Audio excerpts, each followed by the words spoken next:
कि पहले राज्य कानून की धाराओं की आड़ में छिपकर हिंसा करता था, लेकिन अब हिंसा करने के लिए वो कानून बनाने लगा है ताकि वो खुलकर हिंसा कर सके।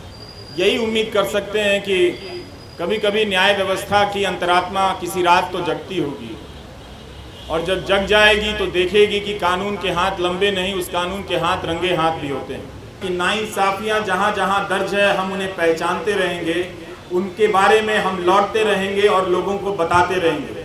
इतनी बड़ी मीडिया की फौज है इस दिल्ली शहर में, पूरे देश की मीडिया को खत्म कर दिया गया।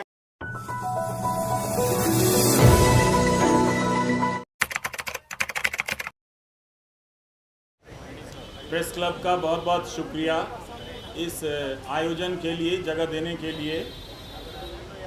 इस दिल्ली में इस तरह के मुद्दे पर ऐसे आयोजन की जगहें भी बहुत सीमित होती जा रही।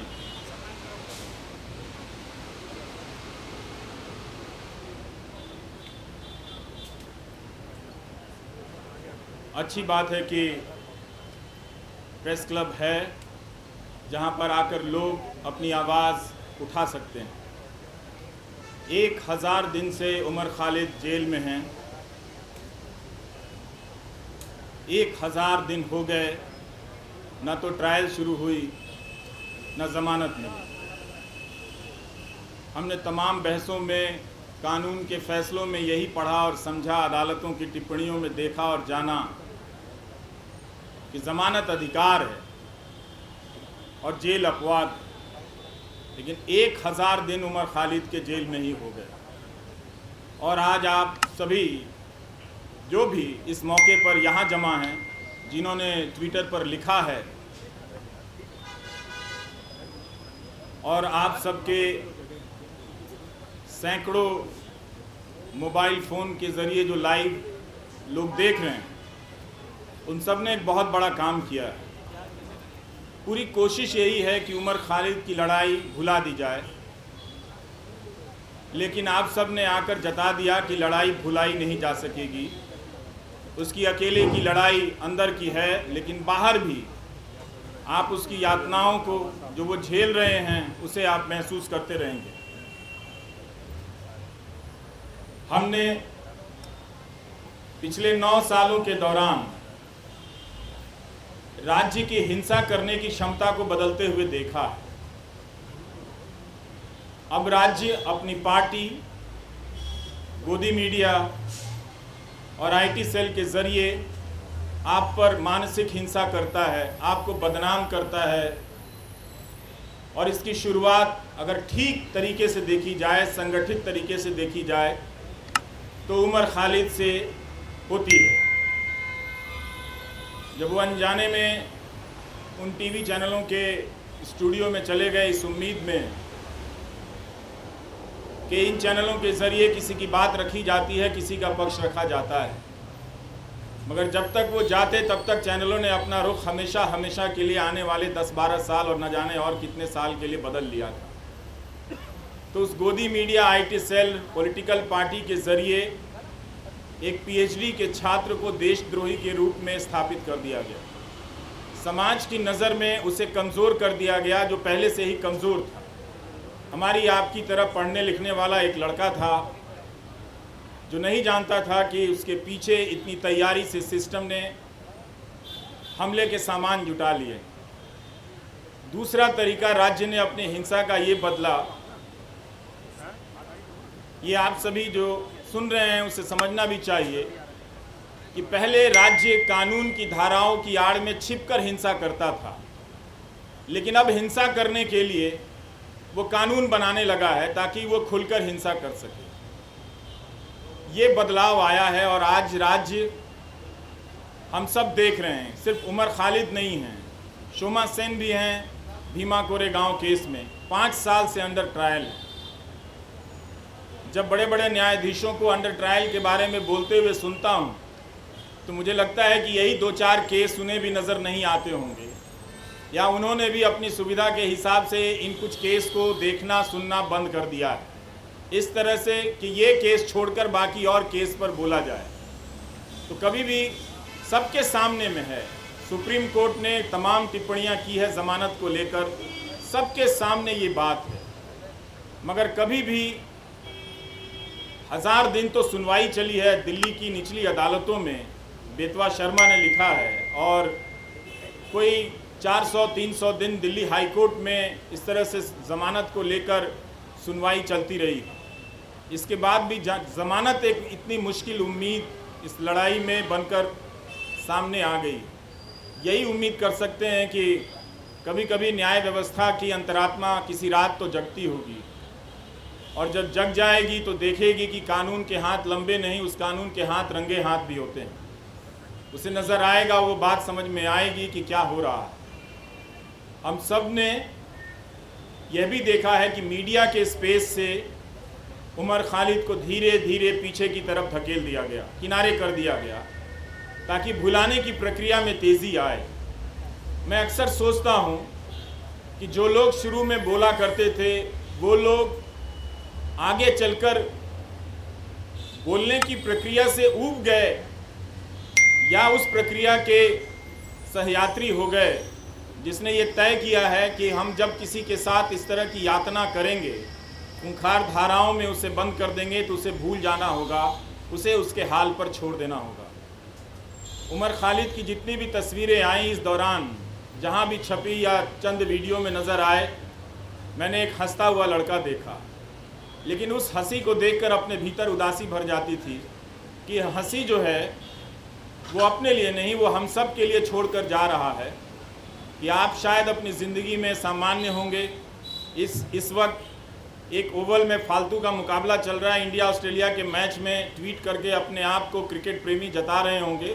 जता सकते हैं, बिल्कुल अपनी ज़िंदगी जी सकते हैं, और ज़िंदगी को उसी रोशनी और संगीत के साथ जी सकते हैं, मगर याद करने का जो फ़र्ज़ था नागरिकों का बहुत लोगों ने भुलाया, और ये होते हुए हमने देखा। उनके लिए एक ऐसा विषय बन गया जिस पर लिखना, जिस पर बोलना राज्य से टकराने के जैसा हो गया। वो अपना हिम्मत हारने लगे। लेकिन यहाँ आकर यही लगा कि शायद मैं उन 2-4 लोगों की परवाह कर रहा था। आप 1000 लोगों को, सैकड़ों लोगों को नहीं देख रहा था जो आप राज्य से लड़ रहे हैं। राज्य कई तरह के सेंसर लगा रहा है, लेकिन फिर भी आप बातों को पहुंचाने के लिए अपने कैमरे हाथ में थाम कर उठाकर खड़े हैं। ये बहुत बड़ी बात है। मैं याद करना चाहता हूं उमर के साथ आज बेतवा शर्मा को भी, जिन्होंने दिल्ली दंगों के मामले में शानदार रिपोर्टिंग की, आज भी की है बेतवा ने, और पहले भी सफूरा के मामले में उन्होंने शानदार रिपोर्टिंग की, और जिसकी वजह से लोगों ने जाना कि नताशा नरवाल, देवांगना कालिता, इन सब के साथ क्या हो रहा है। इन्हें ज़मानत मिली, लेकिन उमर खालिद को ज़मानत नहीं मिली। हम इस केस के बारे में जिस तरह से आज बेतवा ने लिखा है कि दिल्ली पुलिस की गवाहियों में, उसकी दलीलों में कितने अंतर्विरोध, अंतर पाए गए हैं, ये सब डॉक्यूमेंटेड है। और आप सभी को पढ़ना चाहिए कि एक पत्रकार ने, और पत्रकारिता सीखने के लिए भी पढ़ना चाहिए कि अपनी उस बात को कहने के लिए बेतवा शर्मा और उनकी टीम ने कितने 1000 पन्नों के दस्तावेज़ों को पलटा होगा, और उनके वकीलों ने जो उमर के साथ लड़ रहे हैं, उन लोगों ने कितनी कानून की किताबों को पलटा होगा कि इंसाफ और ज़मानत तक के दरवाजे तक उमर खालिद को ले जाएं। मगर लगता है कि वो दरवाज़ा, उस दरवाजे तक पहुंचने का रास्ता बहुत लंबा कर दिया जा रहा है, या शायद उमर खालिद के लिए ही बहुत लंबा है, या शोमा सेन के लिए बहुत लंबा है। स्टेन स्वामी के लिए तो वो दरवाज़ा कभी उस दरवाजे तक पहुंच ही नहीं पाए, इस दुनिया से चले गए। और भीमा कोरेगांव केस में क्या हो रहा है ये सब हम सब देख रहे हैं। नेहा मसीह ने कितनी बार, इन सब चीज़ों को याद करने की ज़रूरत है। वॉशिंगटन पोस्ट के ज़रिए रिपोर्ट की कि भीमा कोरेगांव केस में लोगों के कंप्यूटर में फर्जी फाइलें डाल दी गईं, जिससे उन्हें प्रधानमंत्री की हत्या की कथित साजिश के आरोप में आरोपी बनाया जा सके, और लोग इन धाराओं में, इस मामले में कई महीनों से जेल में हैं। इसलिए उमर को याद करना, उमर के साथ साथ इन तमाम मामलों में बंद कर दिए गए लोगों को याद करना भी है। और ये अच्छी बात है कि रोना विल्सन को कोई याद नहीं कर पाता है, शोमा सेन को कोई याद नहीं कर पाता है। वो कुछ बंदिशें लगी हैं, याद करने वालों ने अपने लिए कुछ कायदा चुन लिया है कि हम इन्हें याद करेंगे, इन्हें याद करने में ज़्यादा सुरक्षा है, इन्हें याद करने में ज़्यादा खतरा है। तो वो अपनी सुविधा के हिसाब से किसी को याद करते हैं, किसी को याद नहीं करते हैं। तो उसमें उमर खालिद की जगह अब भी ऐसी बनी हुई है, आप लोगों ने बना कर रखा है कि आप लोग उसे याद करेंगे, और जब भी उसे याद करेंगे उसके चेहरे के साथ साथ इन सभी चेहरों का चेहरा सामने आएगा। और आपके पिता SQR इलियासी जी, जब हम अपनी रिपोर्टिंग की दुनिया में कदम रख रहे थे तो आपके पास न जाने कितनी मर्तबा हम लोग अपने कैमरे को लेकर गए हैं, और एक जिम्मेदार नागरिक के तौर पर आपके बयान लेने के लिए मैंने आपकी चौखट पर तमाम बड़े मीडिया को देखा है, जो अब शायद आपसे दूरी बनाता होगा, किसी एहतियात की चिंता में या किसी सरकार की चिंता में, वो जो भी है। लेकिन प्रेस क्लब की ये सभा आश्वस्त करती है कि राज्य के पास ताकत तो बहुत है, लेकिन आप लोगों के पास इरादे भी कुछ कम नहीं है। आप लोग याद कर रहे हैं उसे, इस 1000 दिन को आपने यूँ खाली जाने नहीं दिया, याद करके बता दिया कि नाइंसाफियाँ जहाँ जहाँ दर्ज है हम उन्हें पहचानते रहेंगे, उनके बारे में हम लौटते रहेंगे और लोगों को बताते रहेंगे। हम और आप यही काम कर सकते हैं, इस उम्मीद में कि कभी ना कभी किसी का ईमान जागेगा, और ईमान जागता है और लोग उन फैसलों को पलट कर देखेंगे, उन गवाहियों को देखेंगे। दिल्ली पुलिस में भी बहुत सारे अच्छे लोग हैं, वो लोग समझेंगे कि उनके हाथ से किस तरह की नाइंसाफ़ी हो रही है। उनकी रातों की नींद भी खराब होगी किसी वक्त में, जब वो खुद किसी नाइंसाफ़ी के दौर से गुजर रहे होंगे, तो अपने द्वारा की गई नाइंसाफ़ियों को याद तो करेंगे ही। हम सब याद करते हैं, वो भी इंसान है, वो भी याद करेंगे। लेकिन उमर खालिद के लिए लगता है कि सब कुछ एक कठोर दरवाज़ा बना दिया गया है, लकड़ी का ऐसा दरवाज़ा जहां इंसान नहीं खड़ा है, लकड़ी का कुछ लकड़ी की मूर्तियां ही बनी हुई हैं, वही फैसले ले रही हैं, उनका शायद दिल नहीं धड़कता है। हम कोशिश करते रहेंगे कि उमर खालिद के साथ जो मामला है उसको उठाते रहें, आप लोग बोलते रहें। बोलने के लिए बहुत ज़रूरी है कि इस केस के डिटेल में जाएं, जिस तरह से बेतवा शर्मा ने आज रिपोर्टिंग की है। इतनी बड़ी मीडिया की फौज है इस दिल्ली शहर में, पूरे देश की मीडिया को ख़त्म कर दिया गया कि दिल्ली में मीडिया है, क्योंकि नेशनल मीडिया है, वो राज्यों और ज़िलों की परवाह करता है। लेकिन अंत में ये नेशनल मीडिया भी ख़त्म हो गया, और आज आपके बीच उसकी मौजूदगी नज़र नहीं आती। कोई हाथ उठाकर नहीं कह सकता कि हाँ वो यहाँ पर खड़ा है, उसके चैनल पर उसका लाइव प्रसारण हो रहा है। अगर कोई ऐसा है तो उसके लिए ताली बजा दीजिएगा, नहीं तो आप सब अपनी निष्ठा और अपने कर्तव्य निष्ठा के प्रति खुद ही ताली बजा लीजिए, आपके लिए तो कोई आएगा नहीं। इस धूप में आप लोगों ने इतनी मेहनत की है, बहुत बहुत शुक्रिया कि हम सब ने आज उमर खालिद को याद किया है। ट्विटर पर जिन लोगों ने लिखा है जो यहाँ नहीं आए हैं, उनकी सॉलिडारिटी को भी स्वीकार करना चाहिए, उसे भी मंजूर करना चाहिए, उसे भी एक तरह से उसकी पहचान होनी चाहिए। कैसे तमाम अनजान लोगों के ज़रिए भी ये बात दुनिया तक फैलती है कि एक नौजवान लड़के को जिसकी PhD, चार्जशीट से पहले अदालतें उसकी PhD पढ़ लें तो उसके बारे में नज़रिया बदल सकता है। लोग देख सकते हैं कि वो एक छात्र के रूप में कैसा रहा होगा। उमर खालिद की दोस्त अपेक्षा प्रियदर्शनी का मैं एक नोट पढ़ रहा था कि जब वो मिलने गई और उमर खालिद ने बताया कि कोविड के दौरान सुप्रीम कोर्ट के आदेश से कई लोगों को जेल से बाहर जाने की इजाज़त दी गई, और जब वो लौट कर आए तो उन्होंने पूछा कि आप अभी तक यहीं हैं। मतलब उस महामारी में भी किसी को ये याद रहा कि इस एक कोई उमर खालिद है जिसे बाहर नहीं भेजना है। उस महामारी में भी उसकी पहचान याद रखी गई, उसकी निशानदेही को याद रखा गया। इस तरह की नाइंसाफ़ियाँ जो एक आम कैदी को मिलनी चाहिए वो भी उसे नहीं मिलती नज़र आ रही। ये बहुत चिंता की बात है, और जब तक ये है, अदालतों के मंच से बड़े बड़े न्यायाधीशों का बोलना हमें खाली सा लगता है, हल्का सा लगता है कि वे अंडर ट्रायल और अधिकारों की बात बहुत संजीदगी से करते हैं। कई बार ऐसा लगता है कि शायद वो बात कहने के लिए करते हैं, नहीं तो ये बात अपने फैसलों में ही पलट कर देख लेते कि जब सबके लिए वो फैसला हुआ था तो क्यों इस व्यक्ति के लिए, क्या वो व्यक्ति इतना ज़्यादा खतरनाक है।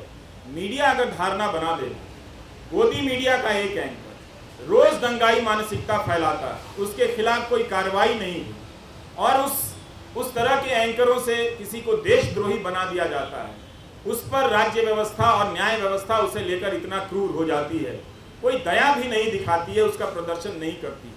हमारे तमाम न्यूज़ चैनलों के एंकरों ने बुलंदशहर के मामले में क्या हाल किया आप सभी ने देखा। वो कल्पना कर लेते हैं कि मूर्तियां जिन्होंने खंडित की वो किस समुदाय के हों, वो रिपोर्टिंग अब नहीं करते। इसी तरह से उन्होंने उमर खालिद के बारे में कल्पना कर ली और उसे वास्तविकता में बदल दिया। ये तो गनीमत है कि वहाँ की पुलिस डिपार्टमेंट को ये बात समझ में आ गई कि कुछ खतरनाक चीजें हैं। वो अपराधी पकड़े गए और उनके धर्म का नाम का धर्म कुछ और निकल आया। नहीं तो पता नहीं वो एंकर उस घटना के बहाने समाज में कितनी जहर और कितना आग फैला दिया होता और किस तरह के खेल खेले जा रहे हैं इस तरह से। तो इन बातों को देखना है, समझना है कि उमर खालिद एक बहुत बड़ी साजिश का शिकार हुआ है, जिसके तहत तंत्र ने अपना पहला परीक्षण किया कि क्या किसी निर्दोष छात्र को इस तरह से चिन्हित कर, देशद्रोही बताकर, उसे एक तरह से देश के लिए खतरे के रूप में प्रोजेक्ट कर उसे जेल की सलाखों के पीछे भेजा जा सकता है। और ये उनका परीक्षण उमर खालिद के मामले को देखकर या भीमा कोरेगांव के केस को देखकर लगता है कि सफल हुआ। सत्ता ने लोक लाज की परवाह भी छोड़ दी। स्टेन स्वामी के निधन के बाद भी उसे कोई फर्क नहीं पड़ा, किसी बात का कोई फर्क नहीं पड़ रहा। यही आज की सरकार का उसकी समझ है या उसकी पहचान है। हम सबको ये नोट करने की बहुत जरूरत है। उन एंकरों को कुछ नहीं होता जो दिन रात दंगा फैलाते, दिन रात अनाप शनाप दूसरे समुदाय के बारे में कहते हैं, लेकिन दंगा भड़काने के आरोप में एक पीएचडी के छात्र को सलाखों के पीछे भेज दिया गया, जिसके मामले में ट्रायल शुरू नहीं हुई है और ना ही चार्जशीट वगैरह इन सब ये चीज़ें पेश हुई हैं, ना जमानत मिली है इस मामले में। तो हमें इस अंतर को पहचानना है कि कुछ लोगों को दंगा फैलाने की खुली छूट मिली हुई है, गोली मारने के नारे लगाए जा रहे हैं। वो कौन लोग थे जो इस कानून को लेकर आए और आज तक इस कानून को लागू नहीं कर सके। इस कानून को लागू करने के नियम तक नहीं बनाए गए, लेकिन 2019 के दिसंबर में आप जाकर देखिए लौट कर, तो इस तरह से सब कोई चिल्लाता था, चीखता था सरकार की तरफ से कि इस कानून को सूर्योदय से पहले ही लागू हो जाना चाहिए, ताकि दिन के निकलने से, सूरज के निकलने के साथ ही हम सब इसे लागू करें और देश को बचा लें। मगर अब उस कानून का नाम वो उन इलाकों में ही जाकर नहीं लेते। अब उस कानून का खौफ मणिपुर में भी पैदा हो गया। वहाँ भी कुकी जनजाति के लोग इस बात से चिंतित हैं, घबराए हुए हैं कि क्या कहीं ऐसा होगा कि हमें भी एनआरसी की यातनाओं से गुजरना होगा। तो मणिपुर को लेकर देख लीजिए या दिल्ली दंगों को लेकर, जिसकी जवाबदेही तय होनी चाहिए थी गृह मंत्री की, उनकी जवाबदेही तय नहीं, आज तक तय नहीं।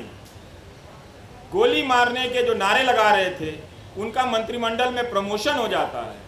सुप्रीम कोर्ट को कहना पड़ा दिल्ली पुलिस से कि ये जो नारे लगा रहे हैं वो मेडिकल प्रिस्क्रिप्शन नहीं है। इसके बाद भी जो व्यक्ति शांति की अपील करता रहा, शांति की बातें करता रहा, वो दंगों की साजिश के आरोप में जेल में इस तरह से बंद कर दिया गया है। तो इस 1000 दिन को आप याद रखें। ये 1000 दिन सिर्फ उम्र के नहीं हैं, ये 1000 दिन भारतीय नागरिक समाज, न्याय व्यवस्था के अफसोस के दिन भी हैं, उनके शर्म के भी दिन हैं। नमस्कार, थैंक यू।